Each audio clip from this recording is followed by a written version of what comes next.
Hey, welcome back to the channel. Hope everyone's staying safe. Here in Maine, we just had another baster of a storm with all kinds of wind.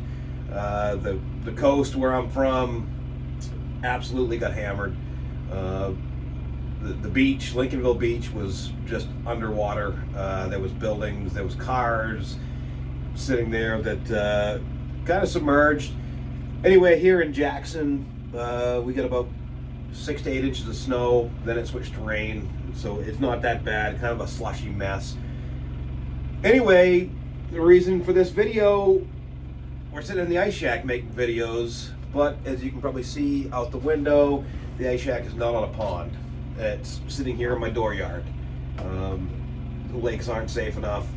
Looks like we got another round of this nasty weather coming in this weekend, and so I guess we're gonna sit on the sideline and watch the guys up in Aroostook County keep catching some fish. I think that's probably going to be the only place that you might be able to squeak on the ice in the next few days or week. Anyway, wanted to bring up something that I never really took seriously, but it's something that everyone ought to think about when you go through the guides test, go through a class. If you do a prep class, they're going to talk about a float plan. And I want to give you a couple examples about a float plan, one that could have turned out horrific, and one that worked exactly as it should. So stick around. If you haven't already, please go down and hit that subscribe button. Follow along. We got a lot of big things coming in 2020. All right, so it was an April morning.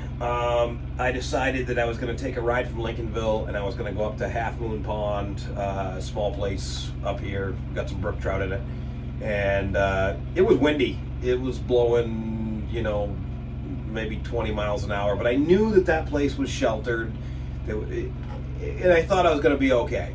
So I told my wife that. I loaded the canoe on the top of the car. At the time I was driving a Subaru. We took off. I took off, and in doing that I had to drive right by Swan Lake. And when I came around, if any of you have been there, you kind of come around down by the dam, and I looked up across the lake and it didn't look too bad. And so rather than jumping on my cell phone and telling my wife where I was going, I just decided I'd turn around, head to the boat launch, and I'd stick it out there. Well, I was trolling. I had one line out for togue, one line out for salmon. The salmon were biting great. But I was halfway up to Spruce Point when the wind came up. And it went from, being a little rough to whitecaps. But the fish were biting. And I decided to turn around, make one more pass, and we were going to see, if I could put that fourth salmon in the boat. Well, I turned into the wind, and I don't know, a couple of gusts that were maybe in the 30-mile-an-hour range came up, and I had just kind of crested a whitecap, and the first one kind of lifted the bow up, and I went crashing down over that next set of waves. And I never even knew it was coming when I hit that next wave. That gust was still, quite heavy, and the canoe was upside down before I knew it. Now, mind you, it's April. I was sitting on a cloth woven seat, and huge mistake. I was sitting on my life jacket. I was not wearing my life jacket. I had a double tray tackle box that was open in between me and the next seat forward. And then I had a down east rod holder on the right and on the left. The rod holder on the right was up top for salmon, and that was no problem. The one on the left had stainless steel Monel line, and I was togue fishing. So anyway, back to the point, I had cut the flotation out of this boat, and it had in the rear, and it had an outboard. So first few seconds when that went over, the tackle box exploded. It was open. My cell phone went off the side of the boat. All right, so I'm not wearing a life jacket. Now, being April, I'm wearing knee-high lacrosse boots, and I've got a pair of Carhartt coveralls that I'm wearing, and a winter jacket. And it was interesting for the first few seconds trying to kind of get your bearings. The canoe, the outboard motor pulled the back of the canoe down, and thankfully there was enough flotation in the front to hold about 4 inches of that canoe out of the water. I clung on there and just tried to assess the situation. Well, I found this out later, but what was happening, the boat wasn't moving.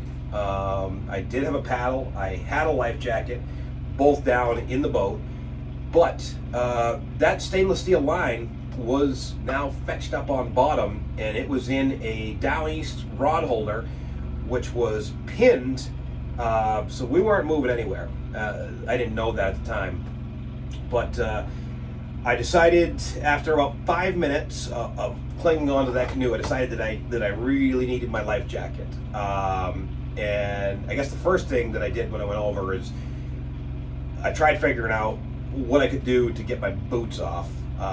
Those lacrosse boots were vacuum sealed right to my legs, and as much as I struggled, I didn't have a knife in my pocket, but I could not budge those. I was stuck, and I knew I was in a bad position. So I did work my way down in under the seat, and had realized that when the boat had come up, my tackle box had slid back, and so the life jacket had, I don't know, 10, 15 different lures, Rapalas and moose looks and whatever.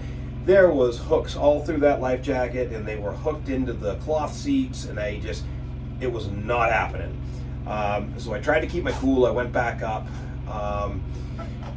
clung to the top of the boat, and the waves were pretty good. I would say there was 2 to 3 footers that were hitting me about every 3 to 5 seconds, and there was no one on the lake.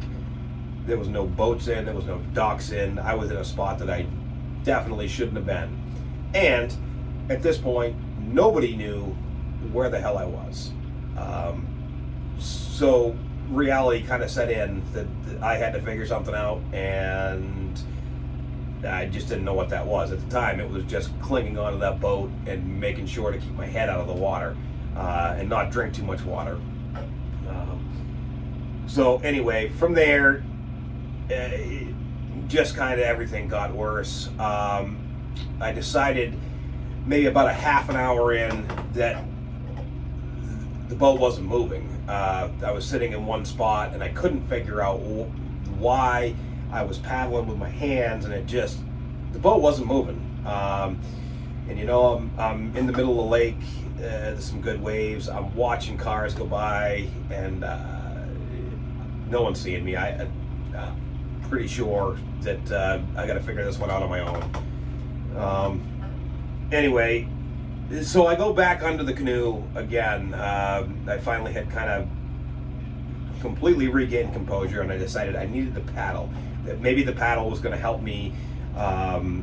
You know, I was maybe 250 yards offshore, maybe 300. I don't know exactly the width of that lake, but I was kind of dead center about Spruce Point area, and so the wind was bad, but I went down, I got the paddle, and I get back up, and luckily I was able to, you'll see this in the pictures, but I was able to stand on the pontoons that I had, or sponsons that I had made for the side of the boat. That was keeping my head about 6 inches above the bow of the canoe. So I was able to just kind of cling on, and it was rolling around a little bit, but as long as I kept kind of one arm on the boat, and I was able to get a paddle in the other hand, and I thought, okay, we're going to make a little ground. And well, after a while of trying that out, I wasn't making it anywhere, and I didn't realize that I was fetched on bottom, and that I really wasn't going anywhere. So anyway, come to find out, about a half an hour after I had been in the water. Meanwhile, the water is about 40 degrees, and I'm starting to get pretty cold. I can feel that, something needed to give. A little bit of panic was starting to set in, but I knew that I needed to keep a clear head, and that the only way that I was going to make it out of that is that if I did think a couple times, I need to swim. Like, I need to swim to shore. But I convinced myself that, in the condition, with being tired, taking a little bit of water on, the insulated coveralls, and the boots, that I wasn't going to make it far if I left that canoe. So I stayed with it. I kept convincing myself that I just have to stay here. Well, so I'd been in the water about a half an hour, and a gentleman that lived on the lake was headed into Belfast, and he saw something that he thought was really funny. He thought it was somebody on a paddleboard, and he thought it was a kind of a odd day for somebody to be out paddleboarding. So anyway, he went to Belfast, and he came back. So here we are at the hour and a half in the lake mark, maybe hour and 45, and he's coming back through. And he realizes that what he had seen is still right there, and it hasn't moved. And at this point, I had kind of stopped watching cars. I was just clinging to the front of that canoe. Didn't really have a plan. I knew that I was in the wrong spot. Nobody really knew where I was. I had talked to one of my fishing buddies, and I told him, but I didn't have a phone. I was in a bad spot. Anyway, probably another 15, 20 minutes. I don't know what had passed, but I finally saw a boat, and it was the gentleman who had left from his camp and seen that and came back with a set of binoculars on his way back from town and realized, oh man, So he had actually gone to get his boat out of storage, pulled the cover, and he put his boat in, and he come out, and goodness was I happy to see him. But moral of the story is that no one should have been looking for me there. I'm very lucky that he came along and saw something that he thought wasn't right, especially on a day when it was so rough. By the time that he got there was probably 4-footers, because I was drinking a lot of water every time that those waves came over my head.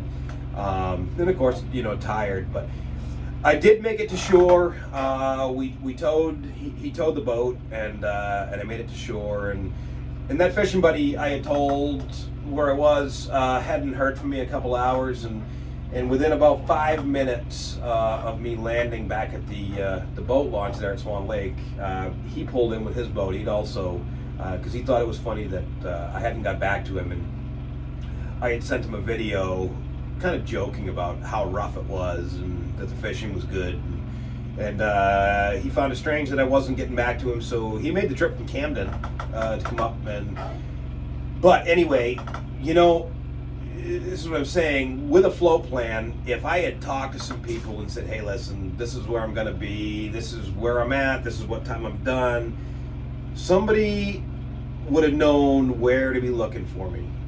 They would have known, and I learned a lot of other valuable lessons. I don't wear rubber boots that don't have the zippers on the sides. I'm also, in any type of inclement weather, that life jacket needs to be on, not sitting on it, not within a hand's reach, because something can happen just that fast. I'm telling you, by the time that second gust of wind came up, I didn't even realize how quick, and the entire boat was upside down, and it was utter chaos in just a matter of a millisecond.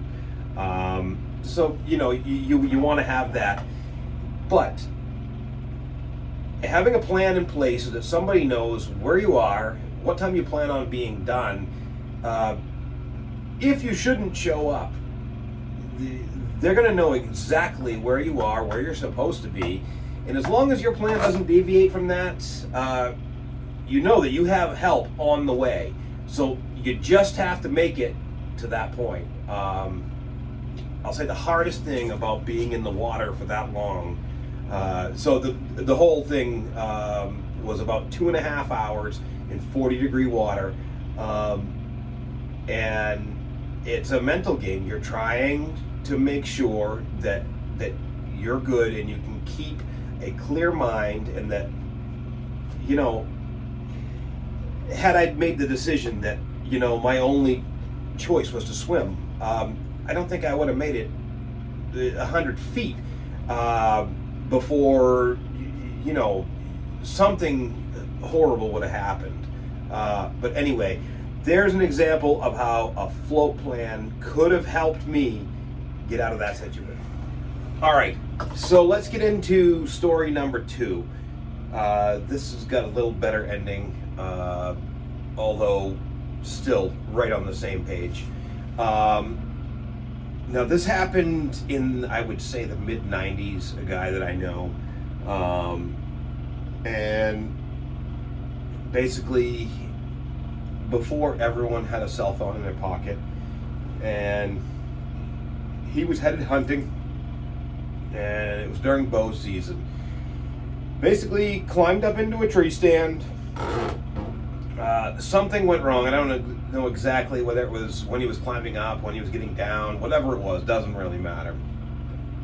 But he fell out of that tree stand, and a double compound fracture on his leg. And so he was laid up, wasn't going anywhere. He was about 5/8 of a mile from where he lived. He had walked on foot the entire way. But he was not concerned, and I'll tell you why. Because even though he didn't have a phone, a way to contact anybody, every day when he left to go hunting, he left a note on the refrigerator that if he wasn't home 15 or 20 minutes after dark, whatever it took him to walk out, that this is where he was hunting. And so his wife came home, and you know, half an hour had gone by, and whatever. So she called his brother up, and they went out, and they found him. He'd fallen from the tree stand, and he couldn't walk, broken leg, both bones broken in his leg. But the importance of that note on your refrigerator, had that not happened, first off, where was he? Second off, what kind of, you know, what were people looking for? Where was he? What's going on? Anyway, but the importance, there is the float plan again. If somebody knows where you are and they're expecting you at a certain time, there is somebody there that's going to be able to point either family, friends, or emergency personnel right to your exact location. And if you don't deviate from that plan, you're going to be all right, hopefully, if there's not some type of a medical event. But as we learned from my story earlier, that could have turned out a lot different, you know. And so just think about it on your next adventure. You know, you may have a cell phone, or you may have an inReach or something, but if there's no service, if you lose it, if a coyote comes out and need it, like they'll tell you in the guide exam, which I don't think that's going to happen, but anyway, it is good to have that plan in place and just follow through with it, so that you know, should you need help, there will be help on the way.